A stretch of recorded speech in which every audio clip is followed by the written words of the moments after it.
This video might cost some businesses everything. In 2026, AI won't help companies. It will replace the ones that don't adapt. Here's what's already happening.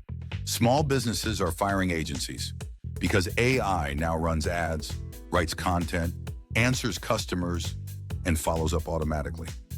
One person with AI can now do the work of 5 employees. And the scary part, customers can't tell the difference. Businesses aren't paying for tools anymore. They're paying for outcomes. AI chatbots that book appointments, AI agents that respond instantly, AI systems that sell while the owner sleeps. This isn't about tech skills, it's about leverage.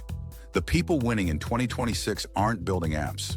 They're selling AI solutions to businesses that don't understand AI.